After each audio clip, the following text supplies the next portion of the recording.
speaking of Summer League, Ausar Thompson, what was your impression of him during Summer League? He was just everywhere.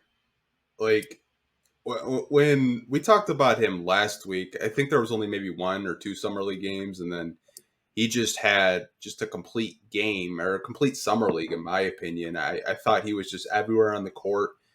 Defensively, he was active. He was a leader out there.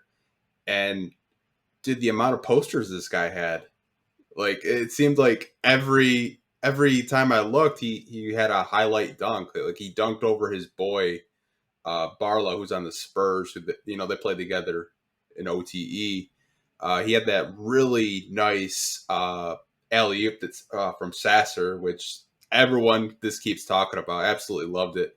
I'm really happy that he was the pick at 5. Like, I know a lot of people, they were kind of judging OTE, like, it's a high school league. Like, what are we going to expect out of a guy that plays against a bunch of 16 to 18-year-olds? Like, I think both of the Thompson twins are just going to be absolute studs in the NBA, and I'm glad that we got Ausar at 5 because I think the sky's the limit for him. You kind of see like that. I don't want to like put the comparison on him yet, but like you kind of see like the baby Kawhi comments, Jimmy Butler's, like he's that kind of prototypical wing that so many NBA teams try to reach for in every draft, and if they pan out, you look like the smartest guy in the room. But here's hoping Troy found that, gem that can be your small forward for the future.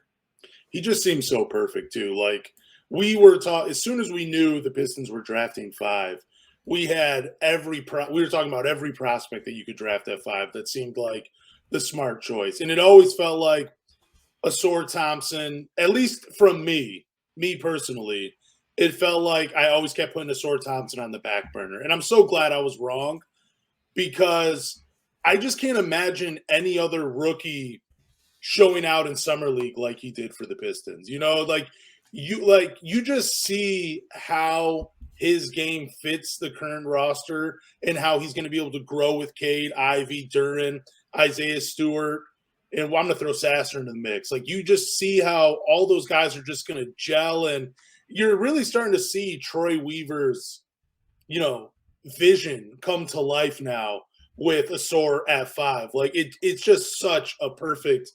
It was such a perfect pick. I mean, I don't think you could have. There's nobody else that I think you could have taken. It was just perfect, and I was overlooking it the entire time just because of OTE. But that's why I'm a podcaster, not a GM. Well, a few other reasons too. But what's kind of funny though? Like when we were talking about the draft, like we were so hyper focused, like on Scoot, Brandon Miller, and Victor.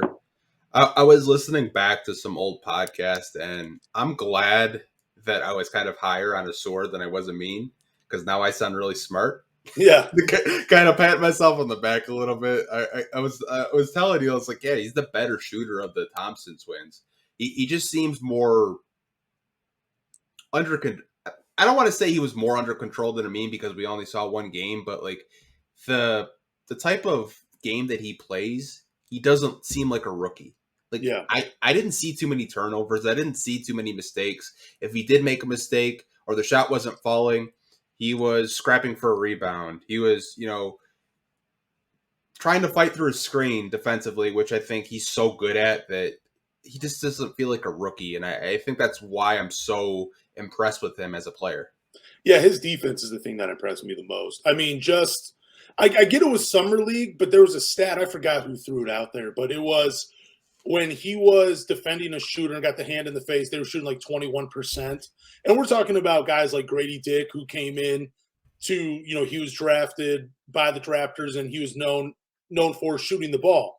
So holding him to 21%, but his defense all around, just his ability to fight through screens, to get a hand in the face, to rotate, to be a help side defender, to recover, every active hands too, man. It's just, again, it was Summer League, but you can see how that stuff is. I mean, some of it's going to need to be cleaned up against the NBA because guys are going to be coming off screens a little tighter. They're going to be rolling a little harder. They understand spacing in the NBA. It's going to be a little different for them, but you can see how the defense will translate to a regular season game. And I mean, if he just gives you that effort on defense every single night, totally worth the fifth pick. Like, even if he just shoots 32% or 30% for his rookie year, as long as he gives you that effort defensively, it's worth it at 5, in my opinion. Like, he is such a stud on that side. And you really can see how this dude could potentially be a multiple time All NBA defensive player. The tools are there for him to do it.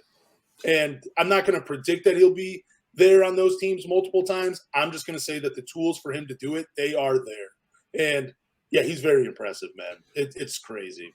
What would you say to the fans that say it's just Summer League and we need to calm down because they played against a bunch of Euro League guys and G League guys? Because I've seen that, not so much because I see Marcus talking about it in the YouTube chat. I've seen those comments on Instagram too.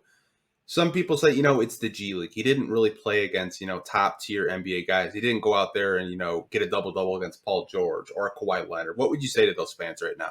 No, I would say, like, it was just what I was talking about. There are, like, the tools are there.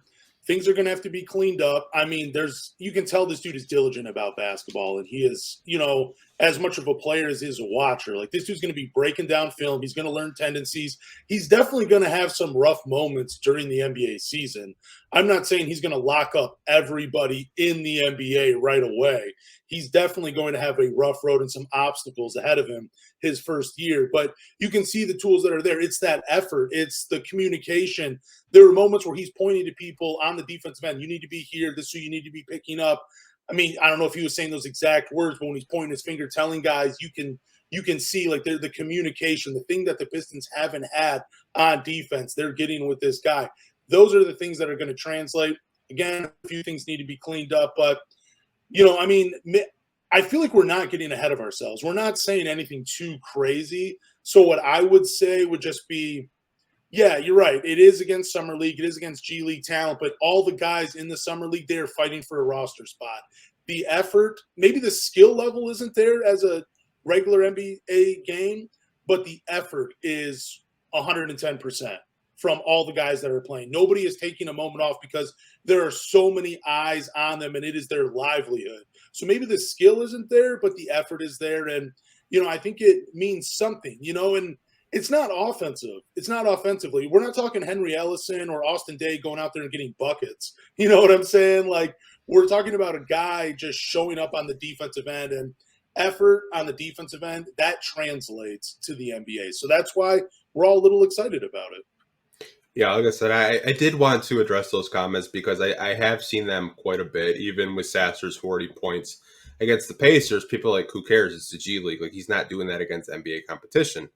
And I think those comments are fair, but what I would say to, fans in the comment section, whether, watching live with us right now or any other social media platform, I think you can take positives and negatives away from these Summer League games. I think the positives for Ausar is his passing is something that's not really talked about too much among the fan base. I think his passing is special. I think he could be a guy out there that Cade and Ivy could really rely on, and vice versa.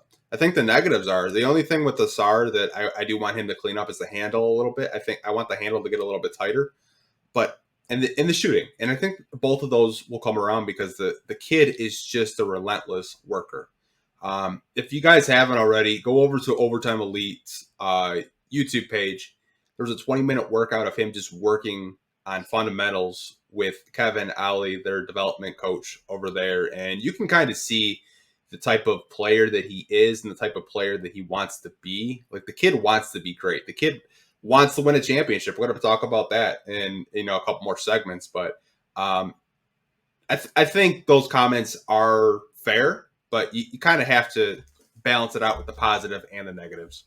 Oh, yeah, 100%. I mean, there are definitely some flaws to his game. Like you were saying, tighter handle. Decision-making seems to be pretty top-notch.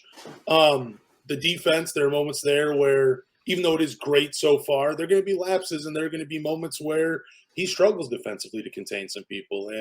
But overall, you see the speed of his game. You see how he picks apart a defense. He was making great reads on offense. And it's just he's the total package, man. He really is. Whether it's And you can tell he's just a step ahead of everybody else that's on the floor. And that athletic ability is going to translate to the NBA.